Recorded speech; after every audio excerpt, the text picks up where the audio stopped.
Yeah, you know those moments where you're like, oh, what am I doing with my life?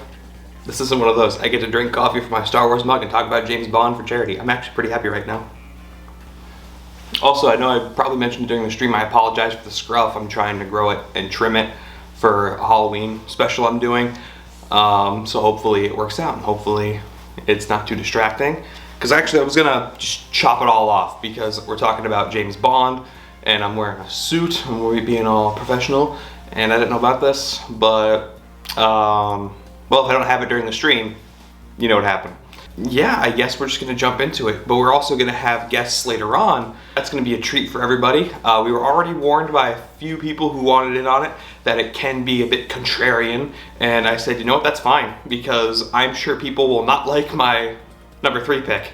So, or maybe number 2. Number 1 I think is gonna be fine. For this list, we'll be ranking the 27 James Bond movies, and by that I mean we will include the 1967 Casino Royale, and we will be including 1983's Never Say Never Again. But we will not be including the 1950s Casino Royale TV movie because I've only seen it once and I'm not quite sure where to find it anymore.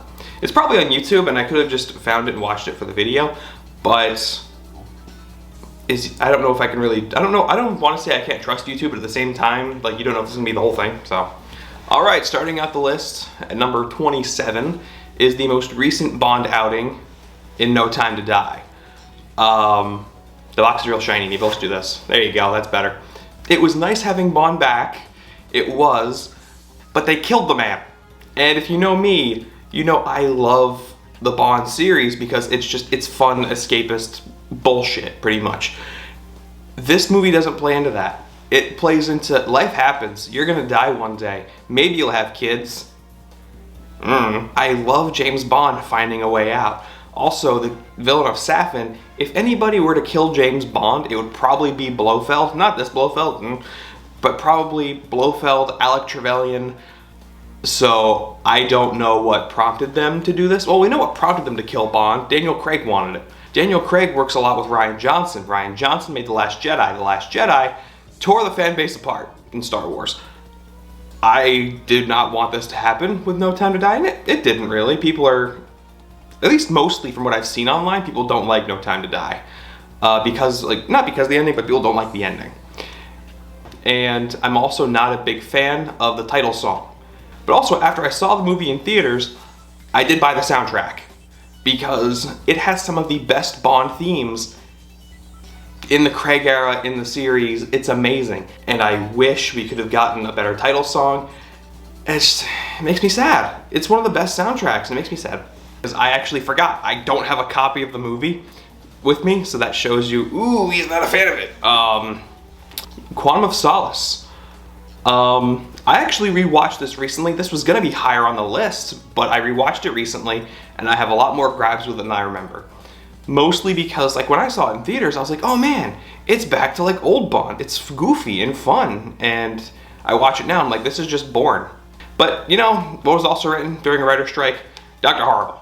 So, I guess cult classics can come from it, but at the same time, if you don't know what you're doing, if you're trying to make things work, and you know what? For what they did, I kind of commend them for this. It could have been better though. And also, I don't know who, again, this is the title song I don't really enjoy. Another Way to Die, the movie version of it is actually pretty good. When you get to the full version of it, it's like strangling a cat. And when I rewatched this recently, I thought this was gonna be higher. I really did. But when I started thinking about the movies and I thought which ones put me in a Bond mood, like if I'm in a Bond mood, which movies am I gonna grab? And sadly not this one. And it's Casino Royale, 2006. It makes me sad because rewatching this in 4K with Bose speakers, this was an amazing experience again. I haven't seen this movie probably since college, but the last time I saw it was probably then, and it was great. Like, as a film, as an action film, adventure film, Casino Royale takes a lot from even Raiders. Because if you look at the gas tanker chase, it's a lot like the truck chase in Raiders, and it works. It's fantastic. The score is amazing. I love David Arnold soundtracks. And I hope they do an extended one for Casino Royale like they did for Tomorrow Never Dies, The World Is Not Enough, and Die Another Day for David Arnold on La La Land Records, because those are some of the best soundtracks you'll ever get. I think World Is Not Enough is sold out soon, or it's going to be sold out. I keep getting restock notifications, but I already have it, so I don't need it. But I thought this would be higher. It kind of makes me sad, because originally on my streams, I'll say, oh yeah, Casino Royale is a fantastic film. It's not a good Bond film. I still hold to that, and I love this. I even have a Casino Royale poster in my apartment. I don't have any other Bond movie up. I do have posters for them, but I just don't have them hanging up. I have Casino Royale behind the camera. And I wanted this to be higher. It didn't do it. Weirdly enough, every other Bond movie, except for the two I just mentioned, put me in a James Bond mood more than Casino Royale. Casino Royale I'll watch if I'm in an action movie mood that just happens to have James Bond in it.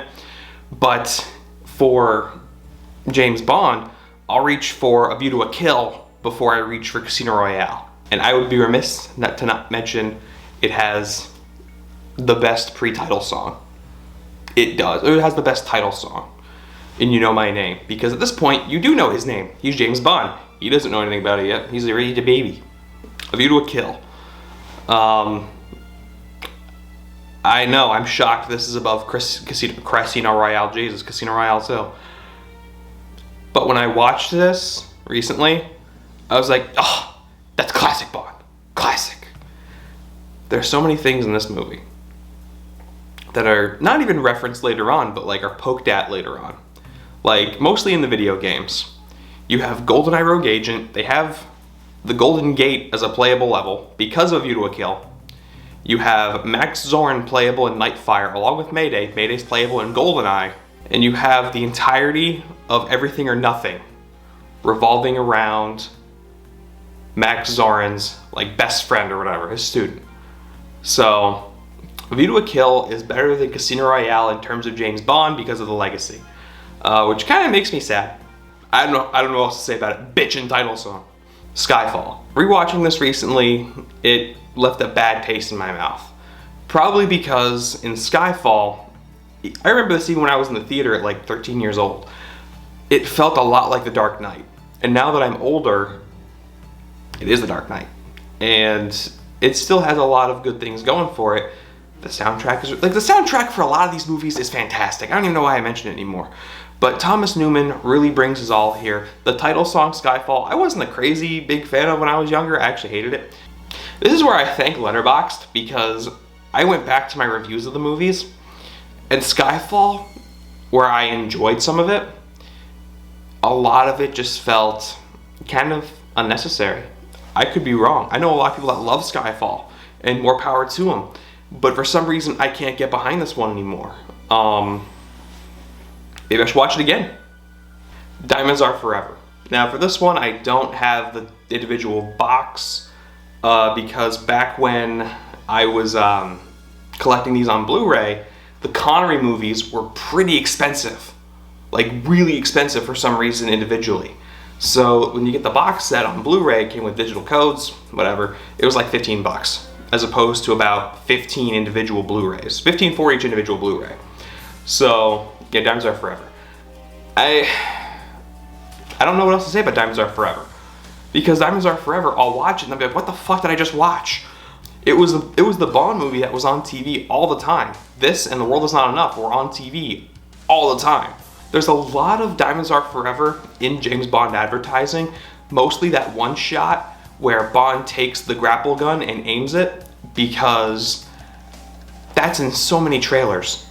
For the Bond Ultimate Collection, for the Bond Special Edition Collection, I believe, for the Bond VHSs before GoldenEye came out, when they were promoting GoldenEye in theaters. That one shot pretty much makes the movie as high as it is. And that's kind of not good. Spectre. This is a love letter to the old Bond movies, because it's fun. That's really it. Bond chases cars in this movie with a plane and crashes the plane to catch the cars. It's fun. Bond turns a helicopter upside down in a fight. It's fun. And that's really what it has going for it. Just the action spectacle and all the big car chases and the fights. and it feels like an old Bond movie. At least to me, it feels like it could have spent more time in the oven with writing, because Christoph Waltz's Blofeld, I mean, I get it. It's not very good, but I get it. But this movie could have spent more time in the oven. I appreciate what they did. I appreciate what they tried. I wish they stuck the landing. The 1967 Casino Royale, because this movie's fun. Like, it's so much fun. I dare you to watch this movie and not giggle, because there are so many things in this movie that, yeah, they wouldn't fly now.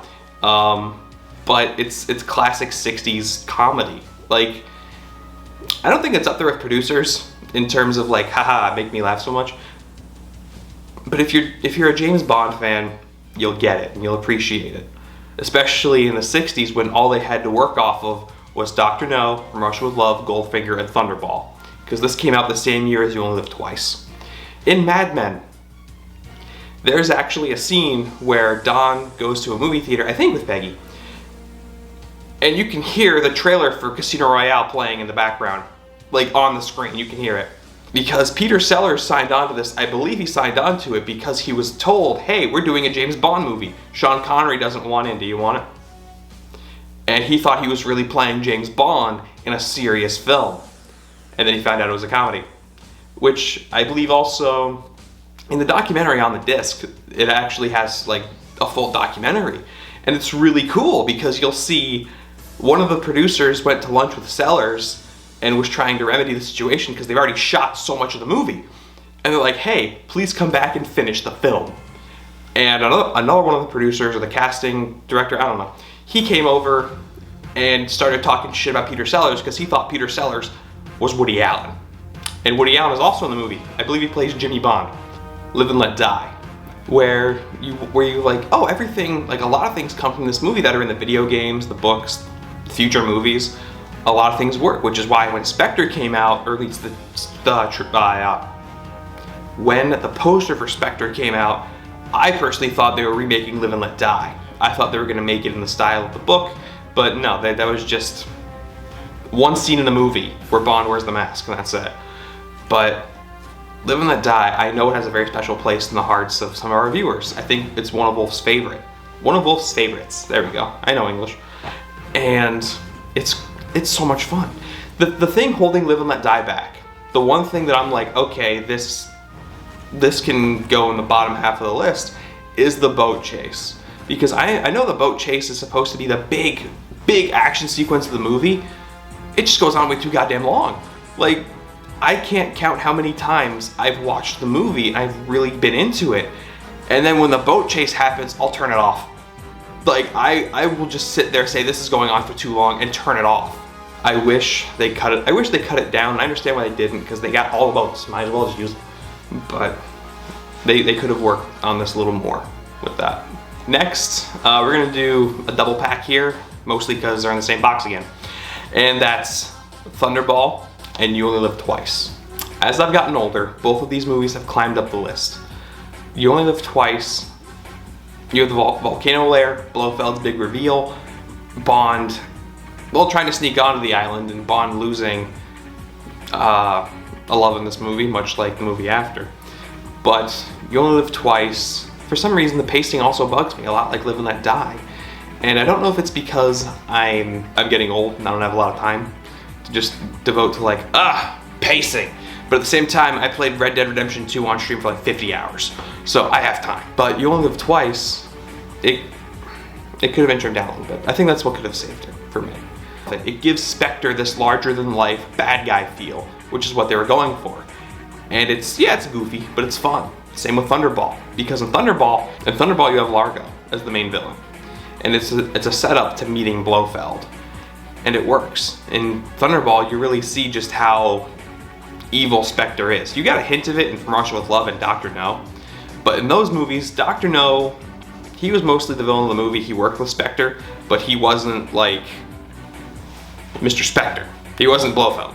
And it's a good time. I really enjoy these movies. The first time I really sat down and watched Thunderball was back in high school, because every time I sat down to watch it, I'm like, boring, move on. And it was on TV. We have My 4, yeah, that was the channel, My 4 in Albany, New York. And they ran a Bond marathon all day. Like, I actually sat down and watched Thunderball. It was on cable, there were commercials and some cuts, but Thunderball is it's a really good Bond movie. I can see why it was so highly praised back in the day. The only thing people didn't like about it back in the day, I believe, was the runtime, because it was a pretty long movie for back then. License to Kill. License to Kill is a movie that when I turn it on, I am fully invested in it. I love it when it's on when it's actually on my TV. When I'm thinking about watching it, I'm like, I'll think about watching Thunderball before I watch this. And I don't know if that's a good thing or not, but that's also part of it with me, because with License to Kill, rewatchability is a big thing with James Bond for me. License to Kill doesn't have too much of that for me. Even though there are parts of it I pick when people are like, James Bond's a code name. No, it's not. Because this man still carries the trauma that Moore, Lazenby, and Connery's character carries. So, this is the same dude, just in the 80s. Michael Kamen delivers a fantastic soundtrack. You hear the Bond theme a few times, mostly, I believe, during the end of the film. But Michael Kamen fires on all cylinders. The same composer, music, whatever, as Die Hard. At this point, the wall was about to fall. Cold War stories that pretty much run their course. So let's do the war on drugs. And that's where License to Kill comes in. Because James Bond fights a Colombian drug lord, and it works. At least to me, it works. It's the 80s action style movie with tons of blood, tons of gruesome nonsense, but with James Bond. And it works. Like, for some reason, this works better for me than the post 9/11 James Bond, where nothing is fun. Next, this actually recently has become a comfort Bond movie for me. I don't know why, but over the last few years, I've actually really loved this, and it's Octopussy. I think it's because, well, it's Roger Moore, but also just the soundtrack is so much fun. You even have the Bond theme diegetically in the film, and Bond comments on it. And it's a fun little thing. I really enjoy Octopussy. You see, I don't know how to say it without sounding dirty. It's so much fun. It really is a good time. Actually, you know what? It stars another bald Russian trying to take over the world and fight NATO. So, there you go, 1983. I kind of wish they made this into a video game. I understand why they made Moonraker into a game, but Octopussy and The Spy Who Loved Me, actually any Bond movie, would have worked well in a video game setting with Legends. Legends is bad though, so they went with Moonraker when they couldn't even really do space combat yet. Because they did it a year later with Call of Duty Ghosts. I'm getting ahead of myself, I'm getting way off track. I've really grown to love this movie. It's fun, and that's really all it needs to be. I know I just kind of talk shit about it, but the next one up is Moonraker. You see, James Bond pretty much, like, I don't like likening real world people to Bond villains, because that's like, oh, you hate them? And it's like, no. But it pretty much is like, what if Elon Musk was evil? Like, what if he was like, evil? That's Moonraker. And it's fun. I think Bond doesn't pull a gun in the movie. Moonraker, I have very fond memories of watching this with my brother growing up, because he was given the VHS, I believe, from his girlfriend. And at which point he was like, yeah, he was really excited. If I remember correctly, he was excited to have it. So he was like, yeah, I want to watch Moonraker? I was like, yes. Because I was like 5 at the time, I think. I think I was like 4 or 5. He was at the end of high school, and he got the VHS, so we watched Moonraker together. Moonraker is the movie that made me scared of clowns. Even though it's not even really a clown, it's like a Mardi Gras costume that Jaws wears. And I was terrified of anything like it ever since. So, On Her Majesty's Secret Service. This one. I can say a lot of the movies are climbing the ranks recently. But Secret Service, I think it's climbed it the most. The cast, I feel like the casting of Lazenby is what kind of brings it down for me, because Lazenby, was this his first movie? I need to double check on that. Because Lazenby, allegedly, the story goes, he lied to the producers and the director and was like, yeah, I totally made movies behind the Iron Curtain. And then I fled. Please hire me. And they're like, sure, we need someone to fill in for Connery because he ain't coming back. And then he came back in the next movie. But you had Diana Rigg as Tracy, Telly Savalas as Blofeld, and he is such a good casting because I love Telly Savalas. He's in one of my favorite movies ever, Kelly's Heroes, which is probably easily sits in my top 10. I love Kelly's Heroes. And you grab Telly Savalas from that and put him as Blofeld. And John Barry, again, John Barry and the soundtrack, fantastic.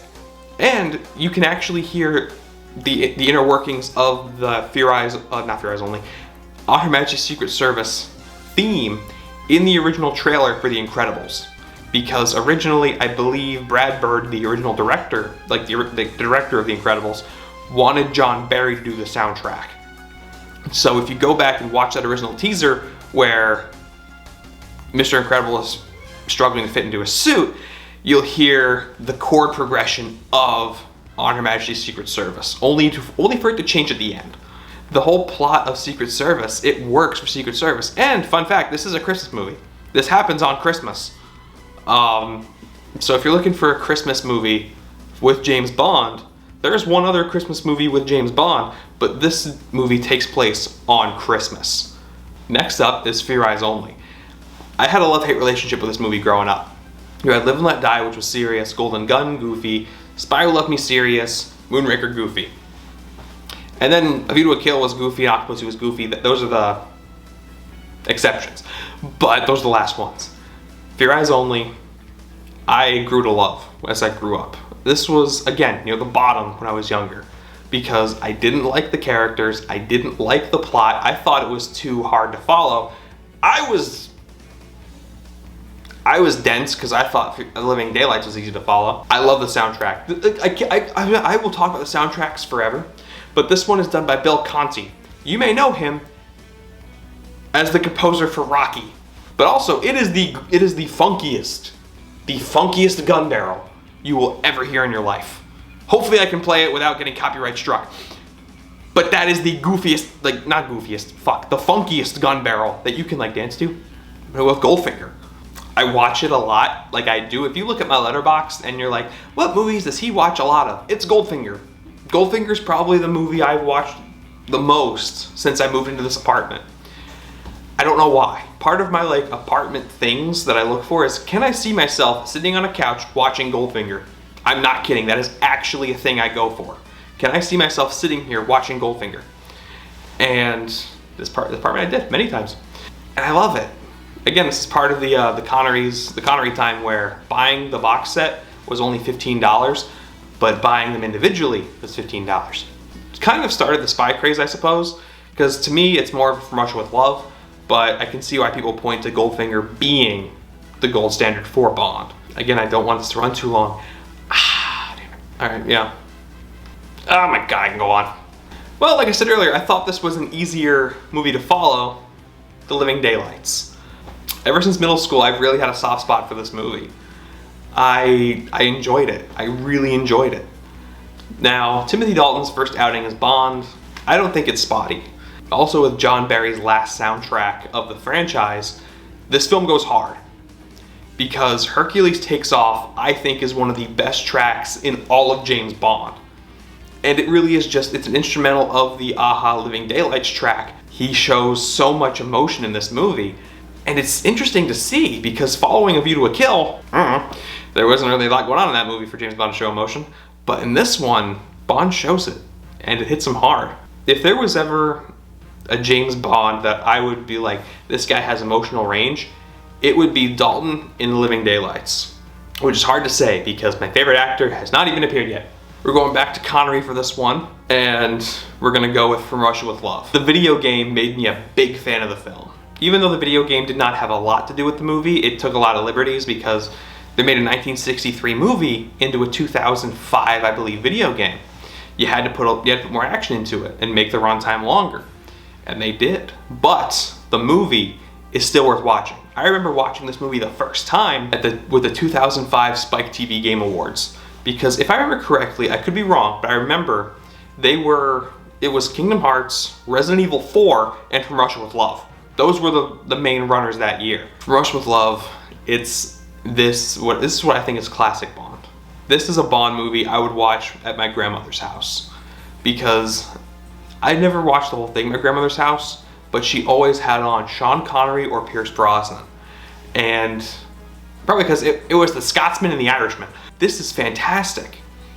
And then you have the writing, which actually makes a lot of sense, because Bond knows for a fact this is a trap. And he goes in for it because M's like, yeah, because if you beat the trap, we get a shiny new Lecter from the Soviets. Have fun. The Spy Who Loved Me. I watched it a lot in college. I got appreciation for it in college as well. Probably from a filmmaking perspective, because there's a lot going on in the movie and it works pretty well. But I loved Jaws' introduction. I love the castings in this movie. And Roger Moore, he was really comfortable in the role in this one. You can see it, and it's amazing because he's smiling, he's cracking jokes, he's having fun, but he's also very serious when he needs to be. Now, there isn't the range of emotion like Living Daylights, but there is that sense of fun but serious with Roger Moore. I'm so excited to play the 64 ROM hack for this game, or this movie and the game. It's a staple in James Bond. And there's a reason why after Roger Moore passed away, UNICEF and AMC Theaters teamed up to do a double feature of The Spy Who Loved Me and For Your Eyes Only. I wish I had gone to see it, but I don't have any AMC theaters near me. I don't even think there's any in the state that I live in. But I would have loved to have gone. We have Dr. No. I've grown to love Dr. No as I've gotten older. And it grabs you because it is more of a mystery. We don't know who Spectre is, we don't know who Dr. No is, we don't know anything yet. And this is set up as a mystery, and it works. I saw it in theaters for the 60th anniversary of the franchise in the US. We only got showings of Dr. No. I wish we got showings of every Bond film like the UK did, but we did not get that. We were not that lucky, probably because Ian Fleming isn't from the US. But I would have loved to get that kind of love in the US. That would have been amazing. And that was a fun memory. That is something that I will just smile at every time I think about, because I really saw Dr. No in a Regal Cinema theater, and that was so much fun. For a while, that was the last movie I saw in theaters. It may still be the last movie I've seen in theaters. Yeah, I think that's it. I think that was it. I think Dr. No was the last movie I saw in theaters, because I don't remember the last one. Oh, Return of the Jedi. But number 5, The Man with the Golden Gun. Come on, what other James Bond movie will the antagonist tell James Bond, look, I don't want to fight you. I don't. You're not my target. I have no quarrel with you. Leave me alone. And Bond's like, Lamau, no. It's a great movie. You have J.W. Pepper. He's back from Live and Let Die. And really just have fun with it. That's really all I can tell you. Just have fun with it. And then you'll be good. Okay. There's one actor that hasn't been showcased yet, and as you can tell, he is my favorite Bond actor. I hate the glare of my glasses, but as you can tell, he is my favorite Bond actor. With number 4, The World Is Not Enough. I think this is the lowest of the Brosnan films for me because this was on a lot growing up. I watched this a lot because it was on TV. Well, also because number 3 climbed up the list real goddamn quick. But The World's Not Enough, again, it's a good time. Turn your brain off, have a good time. But they also tried something new with each of the Brosnan films. And for this Brosnan film, they tried making the Bond girl the main antagonist, or one of the Bond girls the main antagonist. And this is also a Christmas movie because Christmas comes twice a year. Actually, from what I've seen, this movie gets a lot of love online. And I didn't think it would, because growing up, this and Die Another Day were hated. But I don't know. And I remember, just one fantastic memory I have with this movie was my first day of high school. Encore, which is a spin-off of Stars, I think. Encore came free with my parents' cable package in high school. And no extra cost, I think because it was just like pretty much baby version of Stars. And Encore, over the summer, would always have a James Bond month. And in their James Bond month, that would roll over from July to like October. All the time it would roll over. And I think because they had the licenses for so many runs of the films and didn't know what to do with them, I woke up my first day of high school to the gun barrel of The World Is Not Enough, and I came back that same day, and I came back from school that same day, and it was running again, and it just got to the missile silo, which, that's great. It's great. It's great. But The World Is Not Enough to me has a very special place in my heart. I may have watched it into the ground not more than the other movies on the list, but I may have watched it so much where I'm like, I'm good not to watch it right now. Ever. But I love this movie. Number 3, Die Another Day. If you asked me like 20 years ago what I thought of this movie, I would have said it is the worst Bond movie ever fucking made. I was a very mouthy 4-year-old. But now that I'm older and I look back at the Craig era, at all the other films in the franchise, I miss films like this. This was the last time we had a fun villain. And yeah, they might point to Skyfall and say, you had a fun villain there. Not really, he was just crazy. Toby Stevens as the bad guy in Die Another Day. And he's supposed to be Colonel Moon from the beginning of the movie. The Asian guy turned into a white guy. Fuck it, let's go with it. And the soundtrack, oh my god, the soundtrack. The soundtrack! Yeah, I own the soundtrack. I also own the La La Land Records version of it. But the soundtrack is so good. Hey, it's reflecting. It's, like, I can fully admit, it is possibly the weakest story-wise, but it's the most interesting and the most fun for me. At least one of them. One of the most fun and interesting for me. You have Bond dealing with PTSD of being captured. You don't really do much with it, and Pierce Brosnan himself even said, yeah, I don't do much with it. And, I mean, I wasn't crazy about the Die Another Day theme.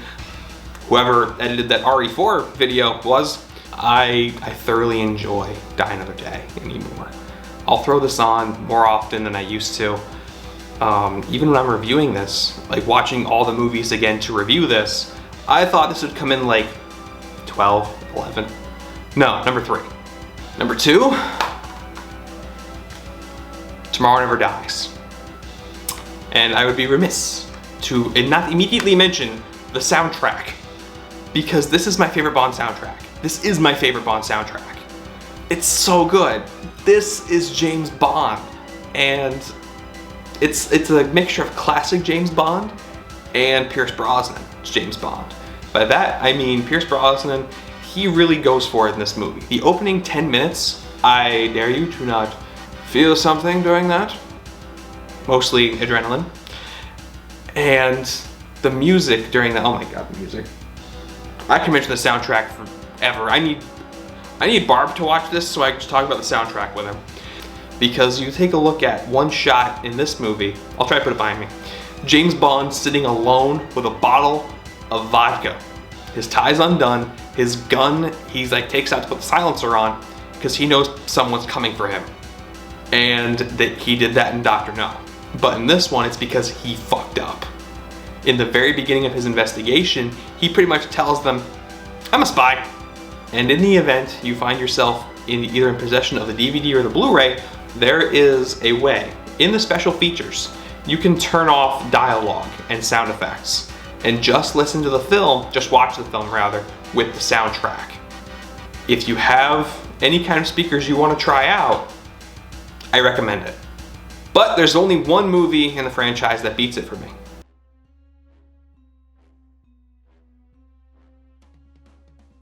I'd say Live and Let Die is probably my favorite Bond.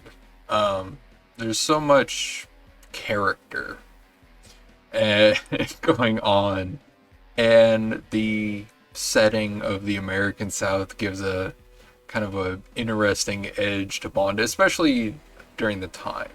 And there was some very interesting stunts, including the boat chase. I love this. With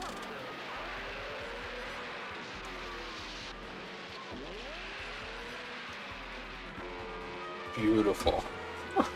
It's so ridiculous of a chase scene going on through it. That there's the guy with the crocodile arm, the gun that makes things inflate. It's a trip, and all under the guise of voodoo. Yeah, so I'd say my favorite Bond movie, Live and Let Die. Hey there, Patrick's here. Burnsy asked me what is my favorite Bond movie. It's simple. It's License to Kill. Why? It has the grittiness of the Craig movies and fun. That's all I need. Fun. Dalton is my favorite Bond, despite I think that Brosnan is the best to have played the role. It has really, really great action. I love the villain. It has a great cast. I just love that movie. I think it's the perfect Bond movie. And it's one that it's really personal to Bond. He loses his license to kill. So yeah, License to Kill is one of my favorite Bond movies. I love it. I love it. I love it. I love it. Hi everyone, Seraph here. Burnsy has kindly asked me to talk about my favourite Bond film. And boy does this put me at odds with our resident Bond expert. I've generally been a fan of the Timothy Dalton Bond films, and if I had to pick between the two he starred in, whether it be The Living Daylights or License to Kill, I'm going to go with License to Kill. I appreciate the darker, grittier side of Bond, and I think Dalton's interpretation of him helped pave the way for Daniel Craig's version of Bond. But enough on that, let's talk about License to Kill.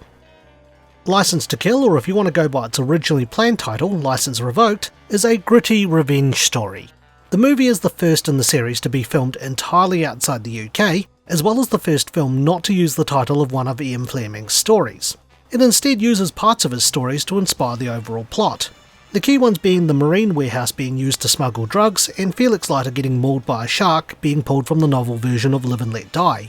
Though instead of drugs in that book, it was gold coins. The Wave Crest and character Milton Crest are from the short story The Hildebrand Rarity, which was part of the collection of stories in For Your Eyes Only.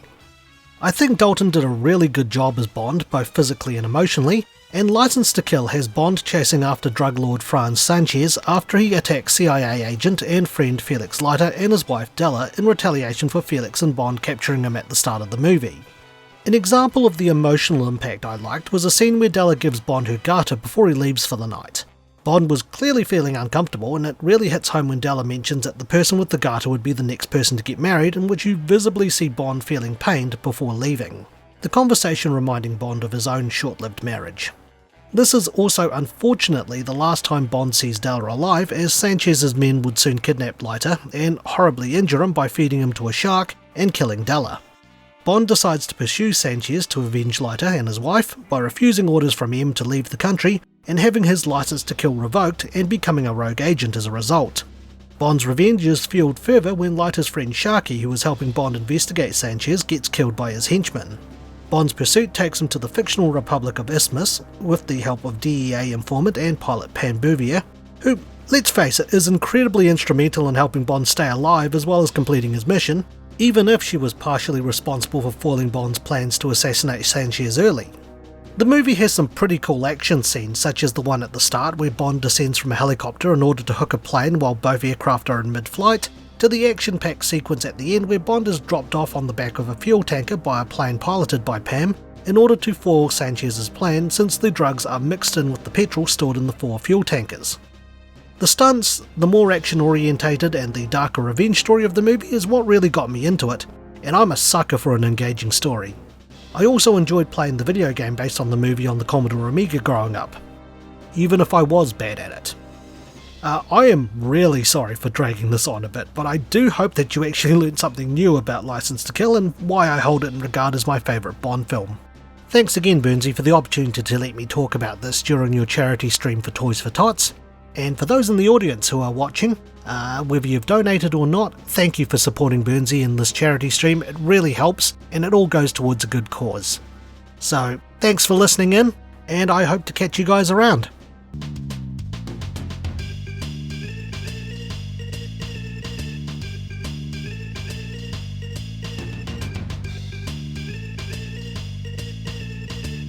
In process of elimination, you know the movie that wins is GoldenEye.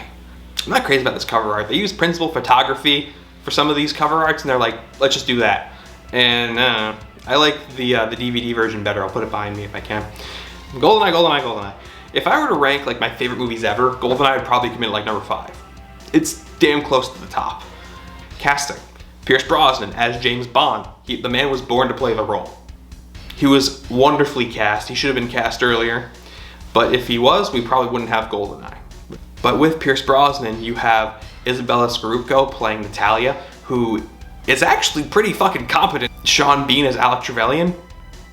Oh my god, so good. Famke Jensen as Xenia. Pretty sure put a lot of boys in the 90s and early 2000s on a bad path, but it's fine.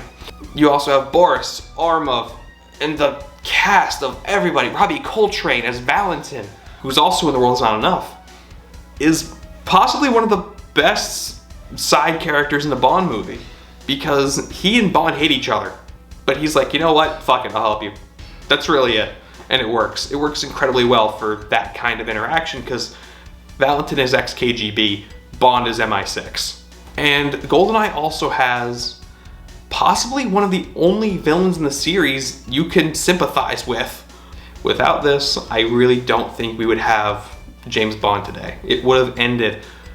If GoldenEye was not as good as this, if it wasn't as strong with a director like Martin Campbell, with Pierce Brosnan as James Bond, with this fantastic, superb supporting cast, I could have seen this movie crumbling.